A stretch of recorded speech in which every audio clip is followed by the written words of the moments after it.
Greetings, my excellent friends. Bill S. Preston, Esquire, and Ted Theodore Logan. Gentlemen, I'm here to help you with your history report. Bill, what strange things are afoot at the Circle K?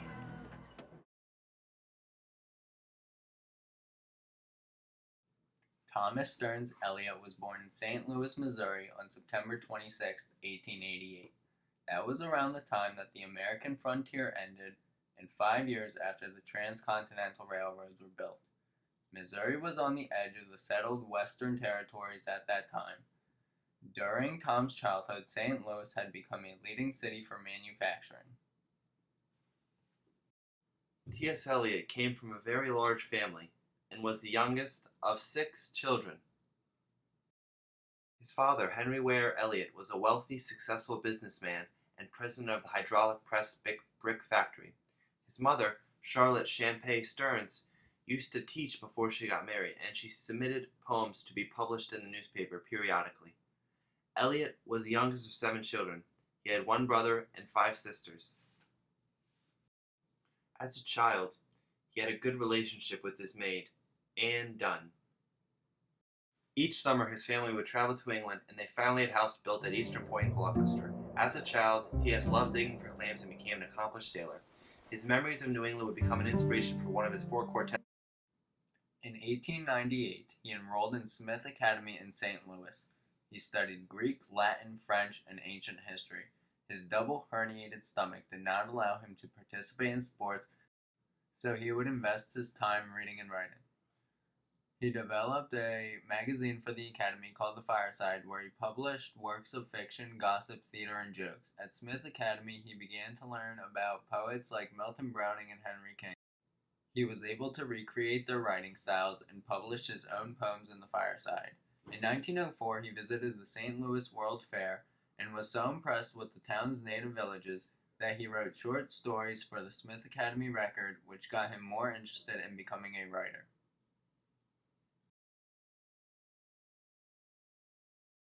He was awarded the Latin Prize before leaving Smith Academy in 1905. His parents decided it would be best for him to attend Milton Academy near Boston for a year. He became self-conscious of himself after he left St. Louis to live in Boston.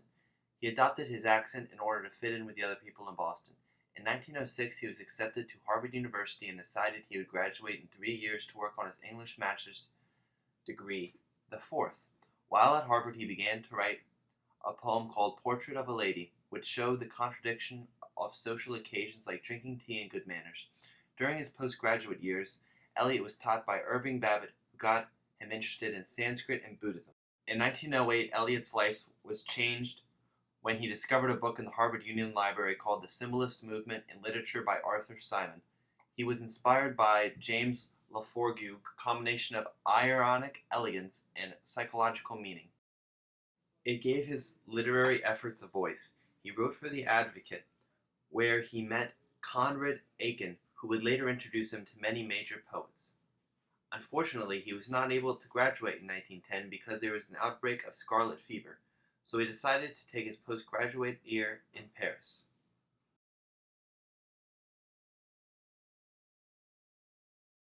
His grandfather, William Greenleaf Eliot, founded the Unitarian Church in St. Louis, making the family tied to that religion. But Eliot rejected his family's Unitarian beliefs and did not seek any religion or faith. In 1910, he attended Henry Bergson's lectures at the Collège de France. Bergson was a philosopher and lecturer mainly on the nature of time. This influenced Eliot's poem Rhapsody on a Windy Night, which expresses the conflict between inner and outer time. He came back to Harvard after a study abroad year in Europe to study Sanskrit and Indian philosophy. Due to his dedication in philosophical studies, he became a teaching assistant in the Department of Philosophy. The next year, he was offered a scholarship to Merton College, Oxford, where he would eventually complete his doctoral dissertation of knowledge and the experience in the philosophy of F. H. Bradley.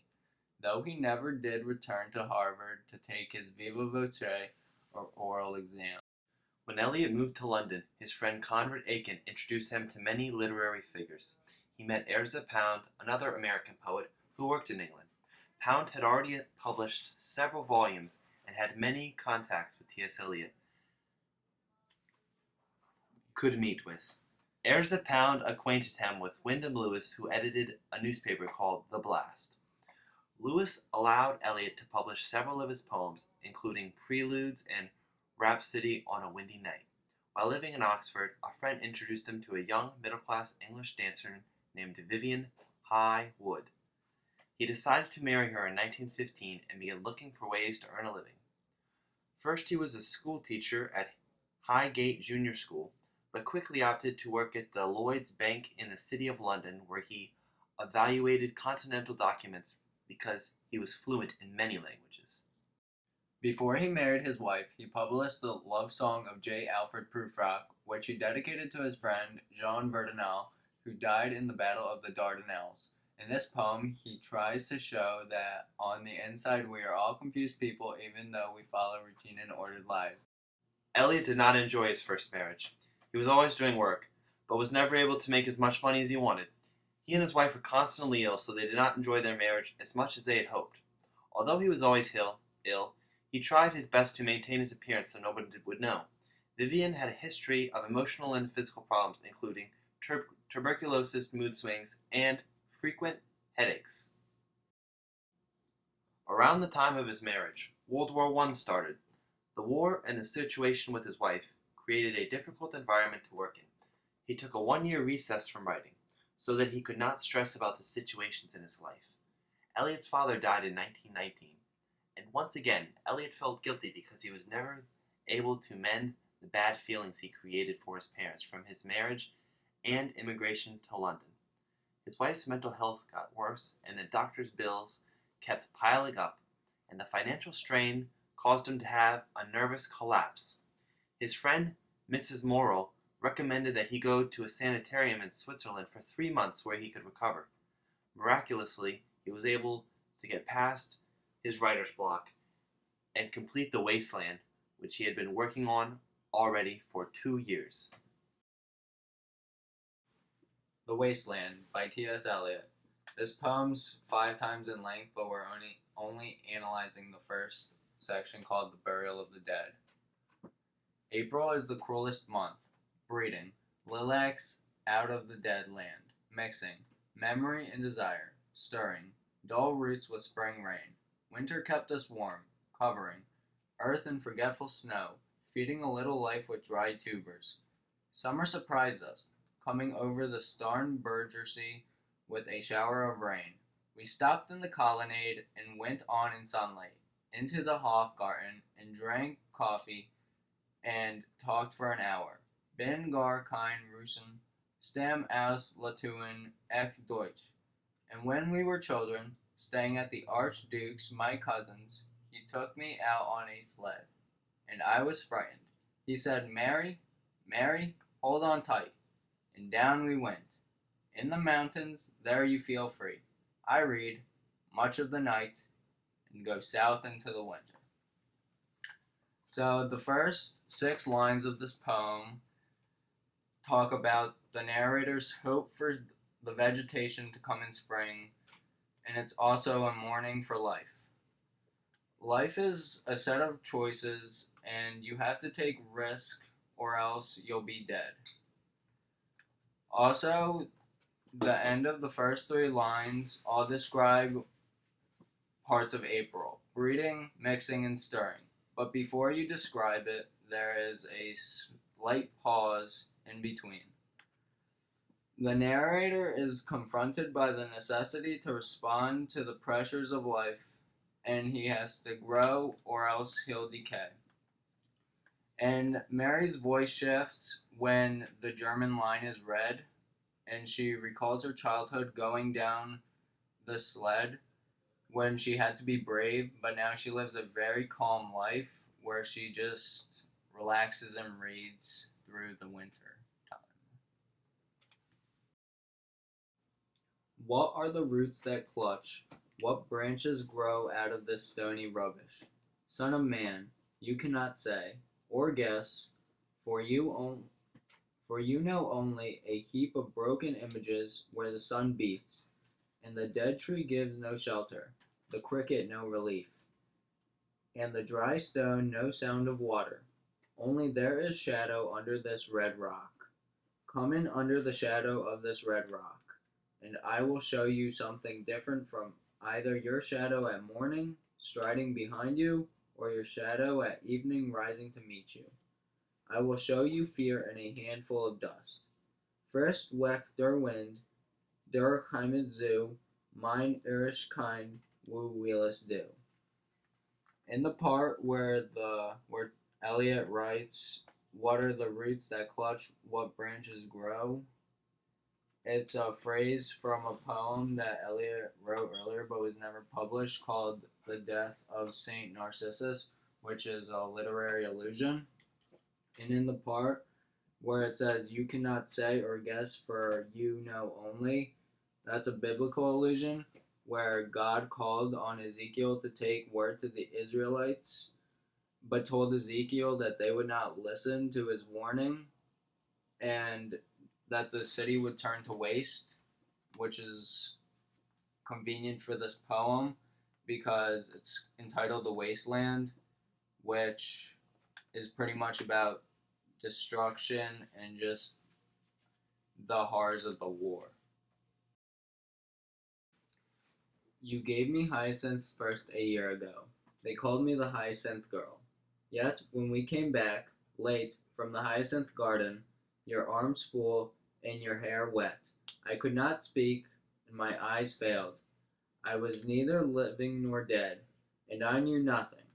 Looking into the heart of light, the silence, Ode und Leer das Mann. So, in this stanza, it seems to be the only moment of deep intimacy through communication in the entire poem. And she's recalling the last spring when the narrator met her in the rain in the hyacinth gardens to give her flowers as a gift. And the German line Ode und Leer das Meer translates to waste and empty the sea. Madame Sosostris, famous clairvoyant, had a bad cold, nevertheless is known to be the wisest woman in Europe. With a wicked pack of cards, "Here," said she, "is your card, the drowned Phoenician sailor. Those are pearls that were his eyes. Look, here is Belladonna, the lady of the rocks, the lady of situations. Here is the man with 3 staves, and here the wheel, and here is the one-eyed merchant, and this card, which is blank, is something he carries on his back, which I am forbidden to see. I do not find the hanged man. Fear, death by water. I see crowds of people, walking round in a ring. Thank you. If you see dear Miss Equitone, tell her I bring the horoscope myself. One must be so careful these days." In the beginning of this passage, Madame Sosostris is depicted in a satiric manner because she's said to be the wisest woman, but yet she uses tarot cards as a way of understanding life, and she's afraid to tell the men their horoscopes. And her main purpose in the poem is to introduce the key characters that will come around in the second, third, and fourth, and fifth passages of the poem. And where it says, "Those are pearls that were his eyes, look, here's Belladonna, the lady of the rocks," that's an allusion to Greek mythology because the sirens use their beauty in order to attract unsuspecting men.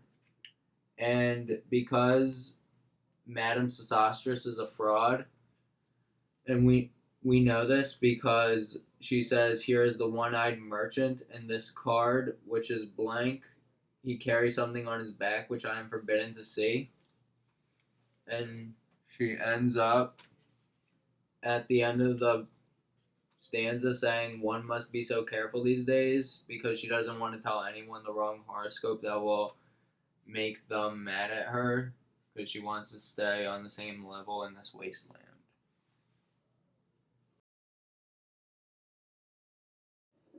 unreal city. Under the brown fog of a winter dawn, a crowd flowed over London Bridge. So many I had not thought death had undone so many. Sighs, short and infrequent, were exhaled, and each man fixed his eyes before his feet.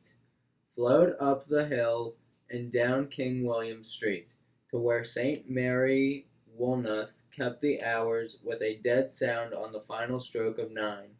There I saw one I knew and stopped him crying, "Stetson, you who were with me in the ship at Malay, that corpse you planted last year in your garden, has it begun to sprout? Will it blossom this year, or has the sudden frost disturbed its bed, or keep the dog far hence that's friend to men? Or with his nails he'll dig it up again. You hypocrite lecture, mon semblable mon frere." Alright, so this passage is filled with despair and guilt. The atmosphere is intensified as references of Dante's Inferno keep appearing, and the man or the narrator sees hopelessness throughout the entire town. And specific reference to Dante is when he's talking with Stetson.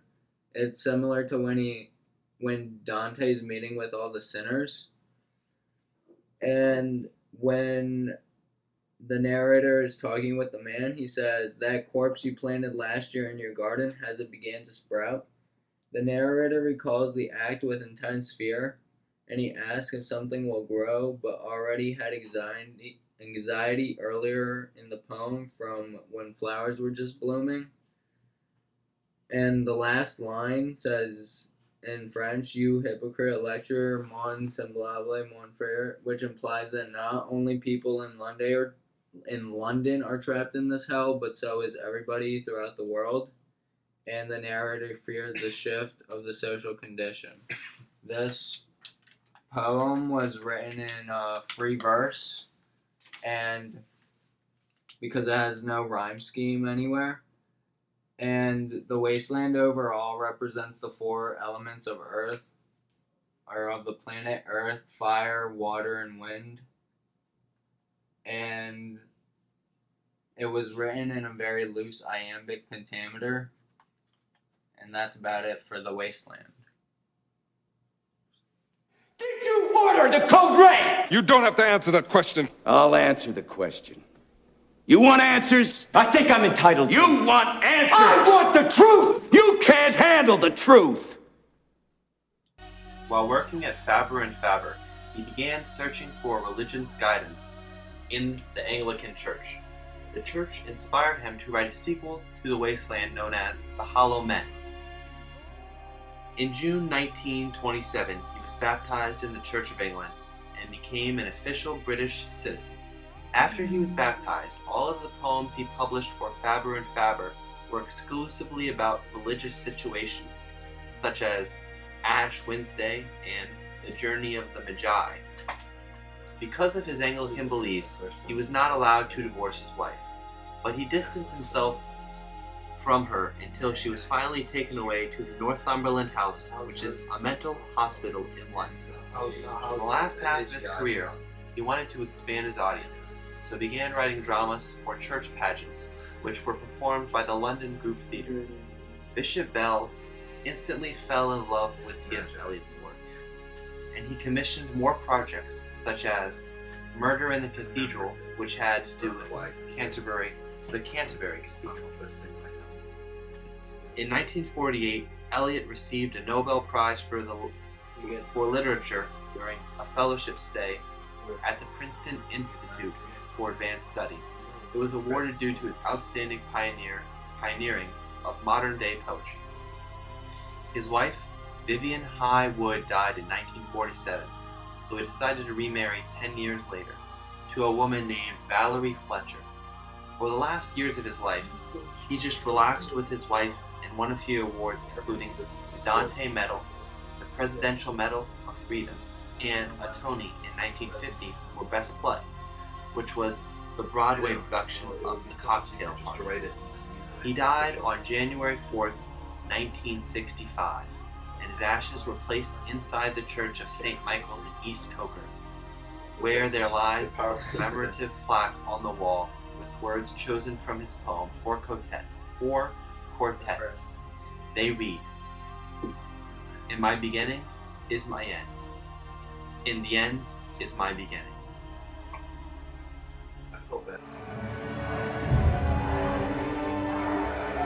The prisoner wishes to say a word.